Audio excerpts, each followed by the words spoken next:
Hello, my name is Alicia Paz. Welcome to my channel. Feel free to turn notifications or subscribe and get notifications of when I make more videos. I am a DBT therapist in Portland, Oregon in the US.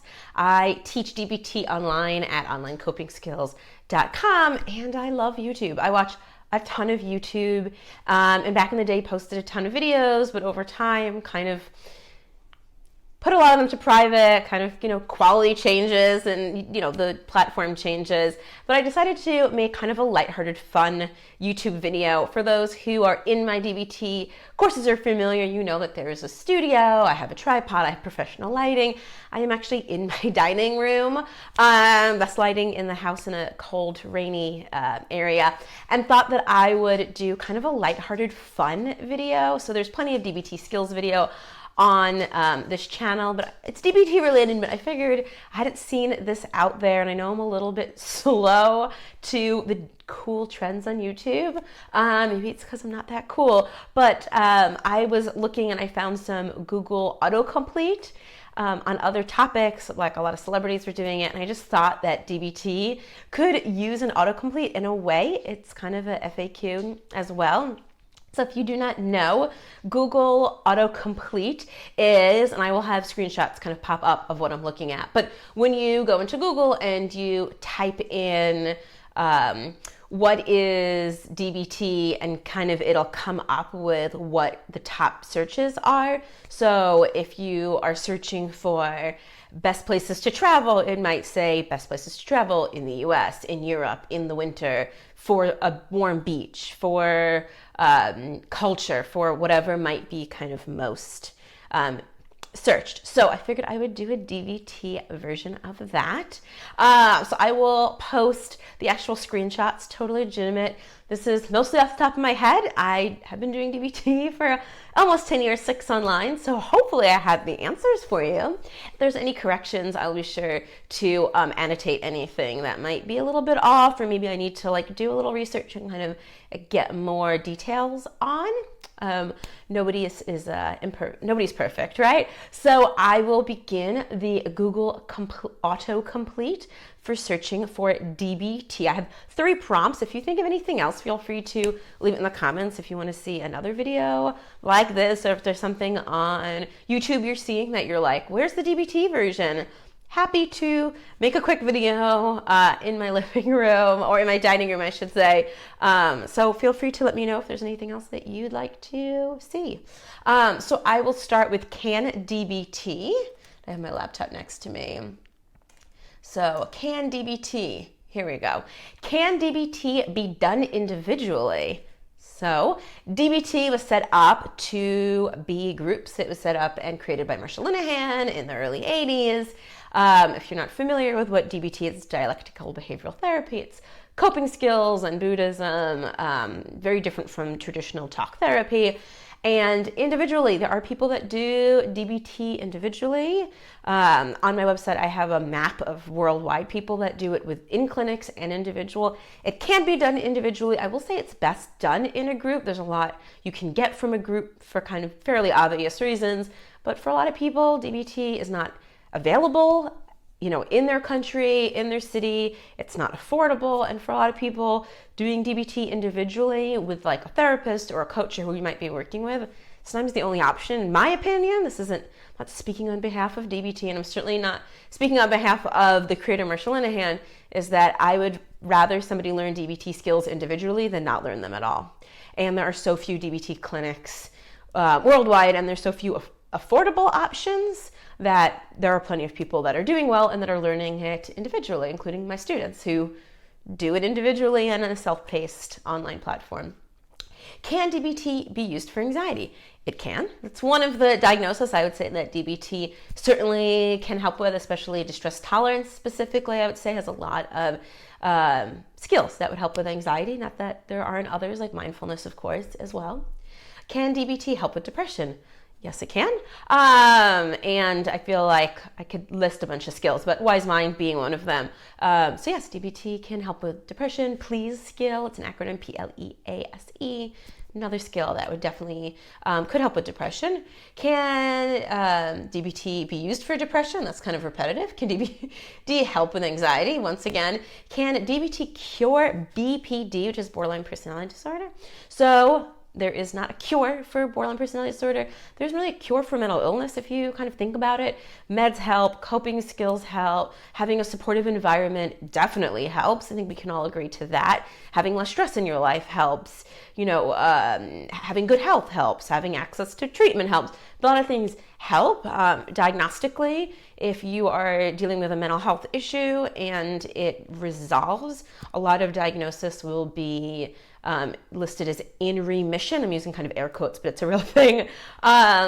So the idea behind that is that you're no longer dealing with it. You might kind of meet some of the symptoms, but maybe not the full criteria. But sometimes it is like continue to be listed in your chart, in your notes. So just as a heads up, if you have treated your BPD or anxiety or depression or whatever that might be for you, feel free to ask for your chart. You're welcome to have access to it. For that matter, legally, you can have access to your chart, at least here in the US. I'm sure it's probably similar in most other countries. So if you're wondering what diagnoses are listed or things that you've dealt with like a long time ago, is that still there? Feel free to ask for your chart. Some things might say in remission, and sometimes there's dates like 6 months or a year set up for that as well. And as a clinician, it's sometimes nice to see what people have worked on and what issues they have had, because sometimes those issues still kind of sprinkle in a little bit. And sometimes it's good just for context to be like, okay, this person has dealt with their PTSD and they are in remission from that, to kind of have some context. So can DBT treat BPD? So borderline personality disorder is a disorder, and dialectical behavioral therapy, DBT, was set up actually to treat people with borderline personality disorder. It is now great. They're great skills, and it's now utilized for a lot of other things. I teach DBT, and I would say kind of talking to students, not very scientifically accurate. I'd say more than half of my students might have BPD symptoms, but are not diagnosed with BPD. I don't believe they have it. A lot of other stuff, a lot of trauma, a lot of PTSD, depression, anxiety. I've worked with people with agoraphobia and other mental health issues. So I would kind of say it's almost for everyone with a few exclusions, but we won't make this video any longer than it probably already will be. Can DBT be harmful? So, I mean, DBT and any therapy, it really depends on your situation, the clinician. I mean, therapists, DBT included, are people too, and there's definitely some people that make, we'll gently say, missteps, and sometimes really terrible things can, of course, come from some human making a mistake, or maybe not being trained well, or maybe not having, I guess, compassion, or just not bringing what I would say they need to bring to DBT. And unfortunately, it does happen. So I don't know if I would use the term harmful, but I would definitely say, just like any therapist, kind of ask questions, check their knowledge, check their credentials, whatever you feel like you need to do to ensure that you are getting not just your money's worth, but that you are getting kind of what you need and what you deserve from the situation. Can DBT be for bipolar? Yes, it can. Can DBT help with OCD? Yes, so DBT can help with OCD. There's also a newer DBT, I'm kind of using that term just to simplify things, called RO, Radically Open DBT, that I'm currently studying. And that is actually specific for people with over-control issues. That includes eating disorder issues and autism spectrum disorder and OCD. So yes, and if you're looking at treating your OCD with DBT, I know it's so many acronyms, obsessive compulsive disorder, with dialectical behavioral therapy, Radically Open DBT, RO DBT, might also be a good fit. It's fairly new, so it might be hard to find out there locally, or with your insurance. Actually, at least that's how the US works. So feel free to look out RO DBT. It's pretty new. It's actually, so far in my studies, seems really great, and I could definitely see how that would click for a lot of people. So the next prompt is going to be, can DBT, and I've heard a lot of claims about DBT, so let's see what other people have looked up.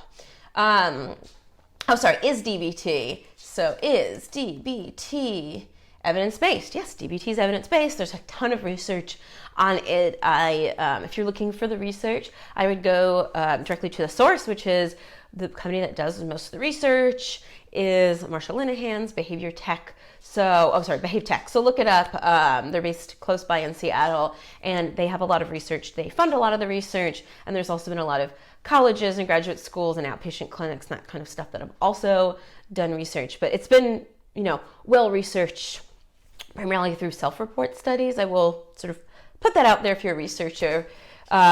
Feel free to kind of comment below if you have specifics that you want to talk about. I'm totally open to that as well. So as a whole, yes, it is evidence-based. Is it a form of CBT, which is cognitive behavioral therapy? So no. So DBT is kind of a mix of Zen Buddhism. It is a mix of cognitive behavioral therapy. I'll make the acronym a little longer to make it a little more sense. So cognitive behavioral therapy, CBT. Marsha Linehan, once again, who created it created DBT, dialectical behavioral therapy, in the early 80s, has been interviewed and has talked about, and I believe the interview is in Psychology Today. I was actually reading it yesterday, how she did kind of sprinkle in kind of best practices and things that she knew worked for her from all these different places, and primarily being CBT. I believe the example she used was Wise Mind, came from CBT, and then of course kind of sprinkled things in and made it kind of fit with her personal experiences with her own mental health issues. Is DBT good for anxiety? I kind of talked about this earlier. Is DBT covered by insurance? So I'm in the US, and I'll speak sort of gently about the US, and I say gently in that, how things work in my city and my state might be very different from you. So as a whole, DBT is covered by insurance. And I know things work very, very differently with the NHS, and I've seen lots of information, some mixed information, so I can't really speak to that. But it is covered in the US. Of course, depends on your insurance. It depends on if they're taking people. DBT clinics typically have a really long wait list. So sometimes it might be covered, but it might be 18 months. It might be covered, but it also might be 4 hours away.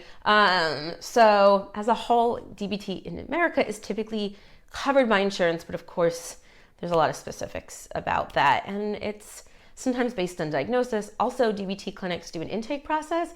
So even if your insurance covers it, if you are engaging in certain what DBT would consider risky behaviors, I'm not going to kind of label a behavior myself. DB clinic might also say, hey, that's a little risky for us in this sort of setting to handle. Can you come back when you get that under control, or when you experience that feeling a little bit less? So it's a yes and or a yes but in a lot of ways. Is DBT effective? So it's evidence-based. For a lot of people, it is effective. And the truth is, for some people, for various reasons, and it's not blaming them, it isn't. It just doesn't click. It doesn't work. And there also might be logistics. Once again, clinic is 4 hours away. Timing doesn't work for you. It's, too expensive. Your copays, or in America, we pay copays, and even with insurance, you're still paying a lot of money. I think I did the math, and if I did DBT locally, there's 2 clinics in my area, I would be paying between $250 and $475 a month out of pocket for those services. So just kind of throwing that out there. It's certainly often not effective because people struggle with getting to treatment. Not everyone, but some people. Is DBT a type of CBT? Is DBT good for depression? Is DBT right for me? So that's really a personal question. Is DBT right for you? I often tell people just to kind of check it out or read about it. If it feels weird or hokey, or you just feel like it's not a good fit, it's not a good fit. It's really just that simple. I think if you kind of push against the grain too much, that you're doing something so out of your comfort zone, a lot of people think of it as like hokey, or they're like, this isn't going to work for me. This is silly. This is stupid. And judging and labeling, which is part of DBT also, it's just not going to work. I will also say that DBT is a little weird at times and does feel kind of hokey in the beginning, and potentially, even sometimes after 6 years, there are moments where I'm like, oh, this kind of feels a little awkward. So I think DBT typically is met with a little bit of resistance, and I feel like if there's a lot of resistance, or if you're like 1 page into the book and like already returning it to the, you're on your way to like return it to the store in your car, just not going to work for you. That's okay. It's not for everybody, for sure. And I also say, and I know this is a little contentious, that DBT, in my opinion, for some people with psychosis, hallucinations, they really struggle with DBT. Might be kind of obvious why, and I won't get into the details, but as a whole, that's kind of the one population. I never say no to students on my online courses, and anyone can just sign up, so I don't really have control. I'm not gatekeeping. I cannot gatekeep, and it wouldn't be appropriate, in my opinion, for me to tell somebody no without knowing them and doing an assessment and meeting them for session. I mean, I'm not diagnosing people online or performing that level of service, but when people do ask me, I do say to them, it helps a lot of people, and this is a diagnosis or an area of mental health that I feel like it could be a little iffy on, and that's your call to kind of make. So just throwing that out there. If you have one of those disorders or deal with some of those issues, and DBT has worked for you, feel free to let me know in the comments. I also don't have that much experience with DBT and that disorder. I'll kind of add that. Is DBT psychotherapy? So it's not traditional talk therapy, which has its pros and cons on its own. It is a form of therapy, but it is not, traditional talk or traditional psychotherapy, which definitely has a place and is definitely very beneficial to many people. So this isn't bashing any other form of therapy. There's lots of great treatment out there. Is DBT good for bipolar, which I talked about? My opinion is DBT can help a lot of people, a lot of different diagnoses. So we'll move on to the last prompt, and let me know if you have anything you want to add to this. I did can DBT, I did is DBT, so let me know if there's anything you can think of. And so the last one is which DBT, and actually, so which DBT skill, because I think this also is a question I get a lot in my courses. I'm dealing with this issue, holidays are coming, which DBT skill would you use as a depressed person or a person with depression dealing with X, Y, and Z? And without knowing full context, I always do offer coaching and help, but of course there's so many factors that go in. At times it does make it hard to answer the questions, although I always do, and try my best, of course, and people are welcome to respond and say, actually this, or it's more this than that.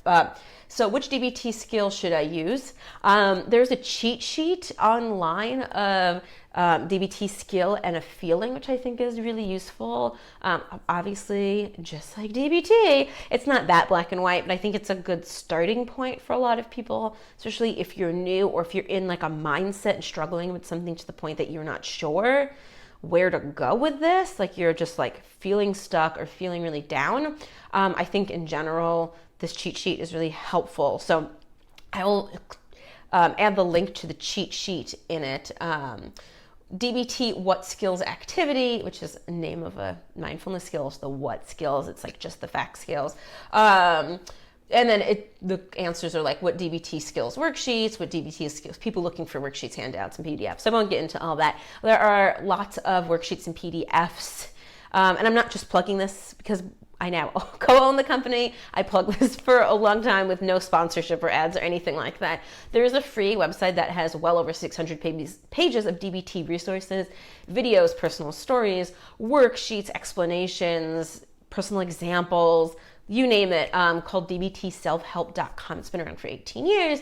It was set up by Lisa, who is a peer, and we recently, my partner and I, took it over to kind of revamp it in 2020. But if you're looking for handouts, chances are if you Google it, it might even just come up. But if not, feel free to just go to DBT Self-Help. It's all free information. It will always remain free, even with new ownership. So if you're looking for worksheets and that kind of thing, I also have looked at it a few times, but kind of dived a little deeper into the Reddit subthread, which is actually called DBT Self-Help. One word, similar to the website, and actually found a ton of resources, including a whole page that is just links like skill by skill, explaining the skills, and also like examples. And I was pleasantly surprised in a way to see how active the DBT Self-Help, there's also a DBT Skill sub, and was interested just like how much information is on it. And, on fairly quick review, how much accurate information. The moderators clearly do a great job of moderating, content, and also accuracy. Everything that I saw was exactly like, I was like, who's the moderator? Because this person is like DBT pro here. So whoever that moderator is, great job. So if you need a little support, there is that. Once again, I do have courses. My courses are on my website, so feel free to check that out. Feel free to subscribe, turn notifications. I appreciate, every view that I get. And I enjoy talking about DBT. I enjoy teaching DBT. I enjoy answering questions about DBT. So feel free to follow social media. I post a lot of lighthearted memes and that kind of thing. And I hope to see you all again. Once again, leave a comment or message me elsewhere and let me know like what other videos you'd like to see. I like making DBT videos and I like just talking DBT. I've done open Q&As and that kind of thing as well. So let me know how I can help you in the DBT realm. Thank you so much. And I am glad that you enjoyed the DBT Google Autocorrect video. Hopefully that provided some insight to kind of what is DBT.